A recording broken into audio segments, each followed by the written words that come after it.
things you need to keep in mind if you use the peaks with the standard spacing for the Pro lights.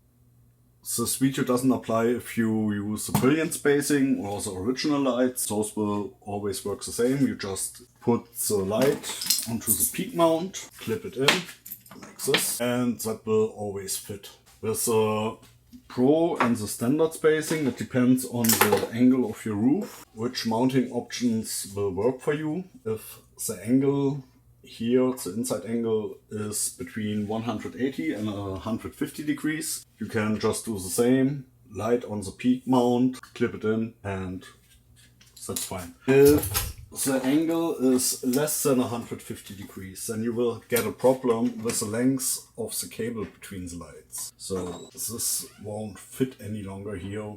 That will be a little bit too short. And don't try to force it in, because if you force it in, then you might pull the cable out at this point and damage it. So if your angle is less than 150, you have a couple different options. For future deliveries, we will add these to the peak mounts. If you already have received your delivery, we can send you some.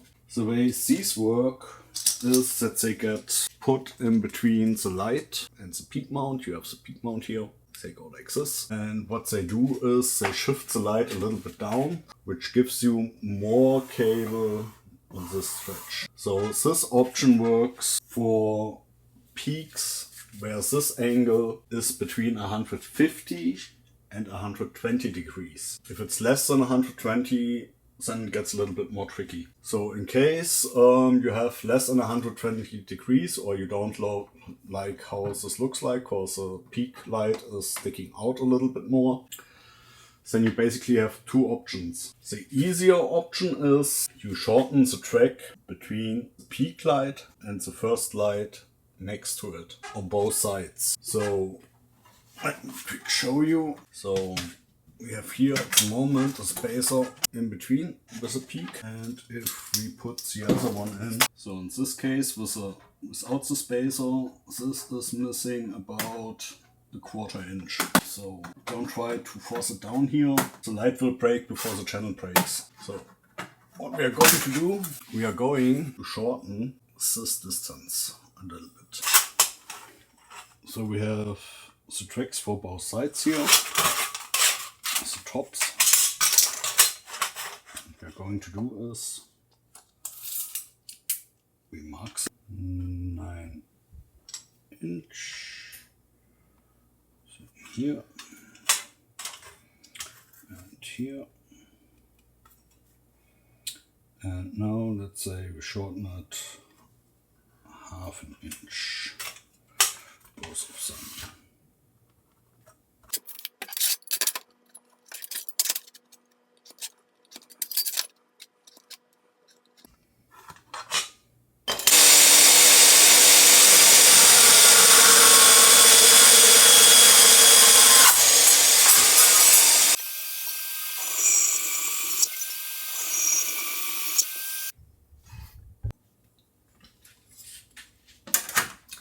So now we have the shortened ones, which also makes them nicer to slide up there.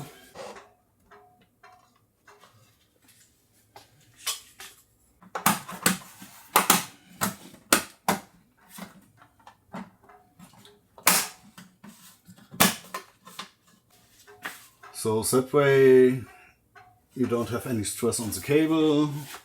The light is as far up as possible. The only thing that you have a little bit visible is the cuts on the track, but that's not too much. And then if you also don't like this option, the third option would be, but this is the option with the most work. The last option would be cut the cable, put a little bit extra cable in between, so you have a little bit more room to fit the lights.